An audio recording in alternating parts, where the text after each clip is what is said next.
Assalamualaikum warahmatullahi wabarakatuh. Perkenalkan nama saya Marsinda dengan nomor BP 2101162011. Baiklah, saya akan menyampaikan tentang dasar-dasar keamanan sistem pada mata kuliah keamanan sistem informasi dengan dosen pembimbing Bu Ulia Ulfa, Eskom Mkom.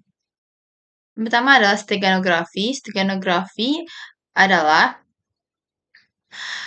tulisan atau pesan yang disembunyikan. Steganografi kembalikannya kriptografi, yang menyamarkan arti dari sebuah pesan rahasia saja, tetapi tidak menyembunyikan bahwa ada sebuah pesan.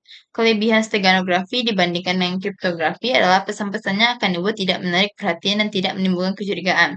Berbeda dengan kriptografi yang pesannya tidak disembunyikan. Walaupun pesannya sulit dipecahkan, akan tetapi itu akan menimbulkan kecurigaan pesan tersebut. Selanjutnya adalah jenis-jenis steganografi, yaitu ada 7. Yang pertama adalah injection, merupakan teknik menanamkan pesan rahasia secara langsung terhadap suatu media. Kekurangan dari teknik ini adalah media yang diinjeksikan akan menjadi lebih besar dari ukuran normalnya sehingga mudah terdeteksi. Yang kedua adalah substitution, adalah yang mana teknik ini mengubah data normal menjadi data rahasia. Yang ketiga adalah transformasi domain. Teknik ini sangat efektif. Pada dasarnya, transformasi domain menyingkirkan data pada transfer space. Yang keempat adalah spread spectrum, merupakan teknik pentransmisian menggunakan pseudo noise code oleh penerima. Sinyal dikumpulkan kembali menggunakan replika pseudo noise code tersinkronisasi. Yang kelima adalah statistical method. Teknik ini disebut juga dengan skema steganograph 1 bit. Skema tersebut menanamkan 1 bit informasi pada media tumpangan dan mengubah statistik walaupun hanya dengan 1 bit. Yang keenam adalah distortion. Teknik ini menciptakan perubahan atas benda ditumpangi oleh data rahasia. Yang ketujuh adalah cover generation. Teknik ini lebih unik daripada metode lainnya karena cover object dipilih untuk menyembunyikan pesan. Selanjutnya adalah kriptografi. Kriptografi merupakan ilmu yang mempelajari teknik-teknik matematika yang berkaitan dengan aspek keamanan informasi. Contohnya seperti keabsahan data, kerahasiaan data, kredibilitas data, integritas data, dan autentikasi data. Akan tetapi, tidak semua aspek keamanan informasi bisa diatasi dengan kriptografi. Melalui layanan keamanan yang disediakan oleh jenis kriptografi tersebut, berbagai teks penting dapat terjaga kerahasiaannya dan keautentikannya, sehingga antar pihak yang berkorespondensi bisa saling menaruh kepercayaan. Kecuali apabila teknik pembuatan kriptografi bocor ke pihak yang tidak dikehendaki. Selanjutnya adalah jenis-jenis kriptografi terbagi dalam 3. Yang pertama adalah simetris.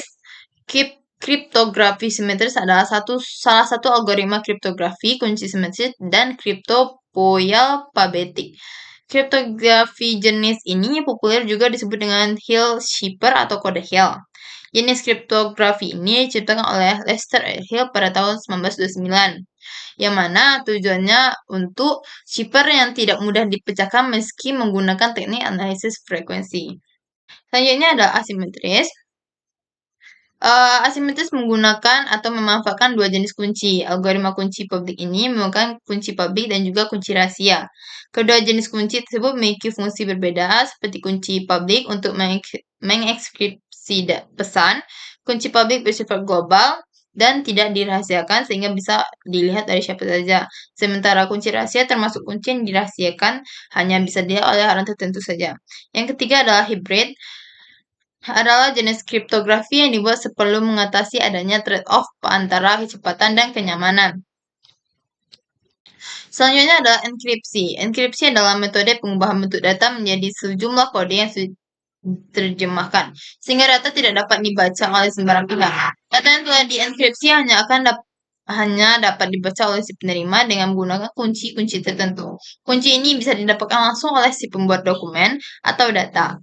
Agar data tersebut dapat terlindungi, terdapat dua jenis metode enkripsi yang dapat dipilih dan dilakukan sesuai dengan kebutuhan masing-masing.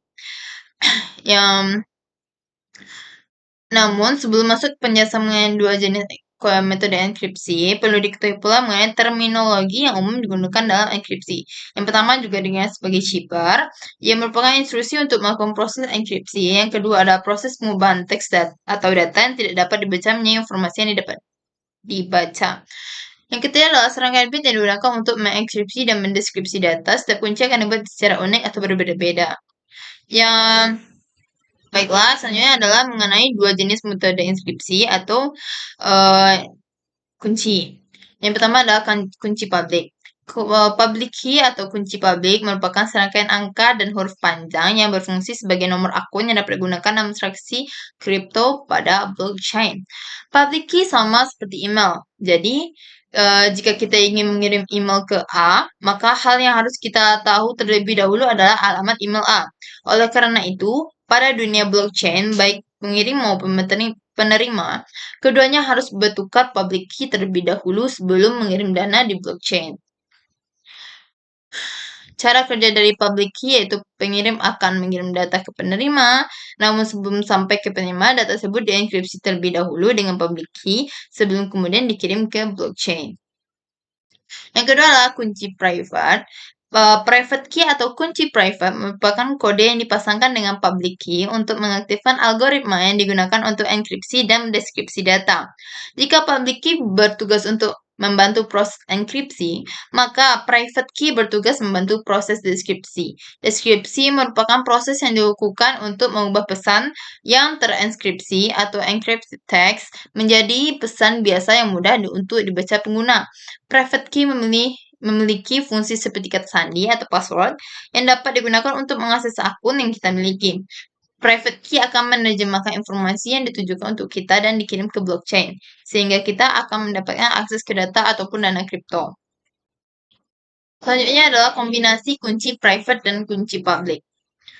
Protokol SSL menggunakan sepasang kunci yang berpengaruh pada tingkat enkripsi, public key dan private key yang akan berfungsi pada autentikasi, security, dan pengelolaan koneksi aman.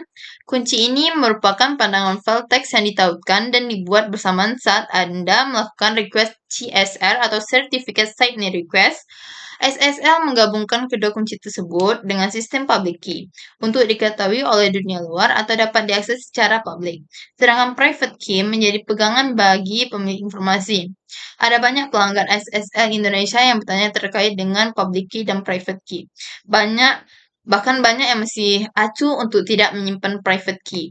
SSL Indonesia akan memberikan penjelasan tentang public key dan private key dan bagaimana cara kerja kedua kunci ini dalam proses enkripsi sertifikat SSL.